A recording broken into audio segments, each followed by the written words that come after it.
quería hacerles algunos comentarios con respecto a la globalización.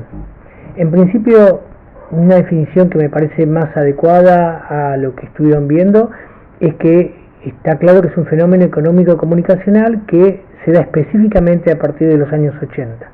Evidentemente depende de los países a los cuales nos vamos a referir, esta va a llegar más temprano o más tarde.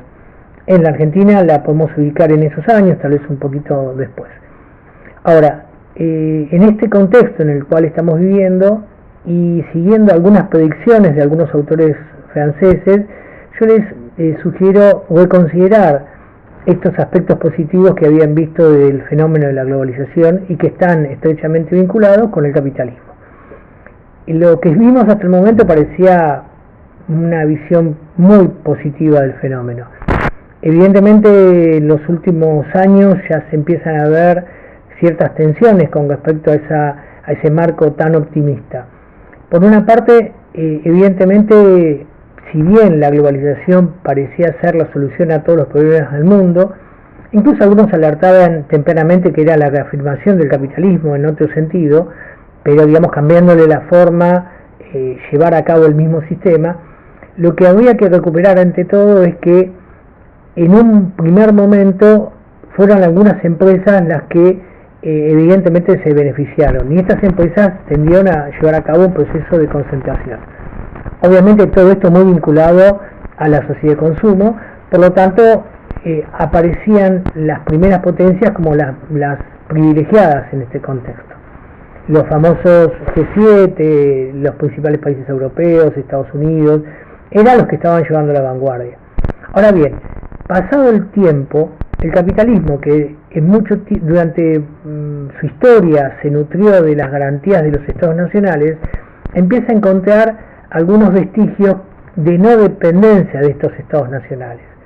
Por lo tanto, empieza a mudarse específicamente donde encuentra mayores posibilidades de ganancia.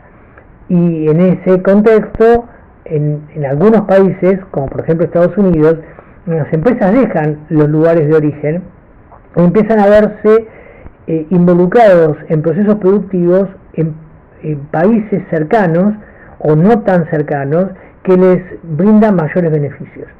Para buscar esa tasa de ganancia, evidentemente la mano de obra barata puede llegar a ser indispensable.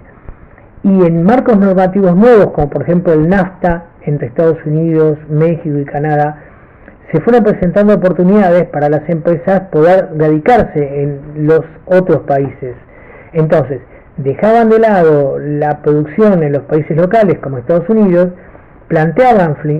se instalaban con filiales en México, se da el fenómeno particular de las maquiladoras, lugares en los cuales la mano de obra deja de ser elevada, al contrario, es muy barata, no están claramente sindicalizados, en un proceso en el cual es concomitante con lo sucedido en el mismo país. Porque si México recibe al mismo tiempo productos importados por parte de Estados Unidos, básicamente su maíz, que es su producción principal, el campesinado mexicano deja de tener oportunidades productivas y deja sus campos, y ante la crisis tiene dos opciones: o se migra a los Estados Unidos, cosa que cada vez es más difícil, o se radica en estas maquiladoras que lo van a explotar en términos prácticamente absolutos. Por lo tanto, algunos países, y en este caso China fue vanguardia, empiezan a recibir filiales de empresas estadounidenses que se radican y logran esa tasa de ganancia. Ese mismo fenómeno también ocurre en España y en muchos países europeos.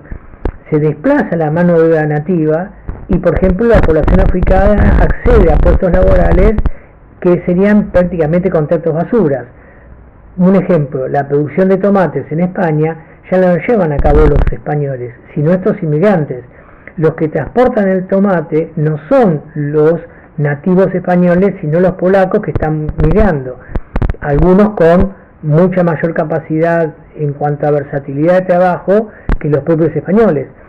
Esto conlleva una complejidad, entonces de ahí que empieza a haber un debilitamiento de algunos países vanguardia, y más aún en este nuevo contexto vamos a ver que la salida que estos países habían tomado, sobre todo los europeos y mismo los Estados Unidos, desde emprendimientos turísticos y polos de atracción del turismo empiezan a socavarse en estos momentos.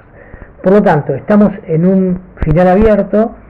Esto no significa el fin del sistema ni de estas características, pero ya Trump en Estados Unidos en los últimos años tomó medidas antiglobalizantes.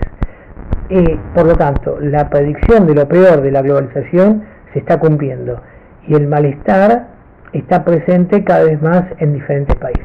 Los dejo y la continuamos en otro momento.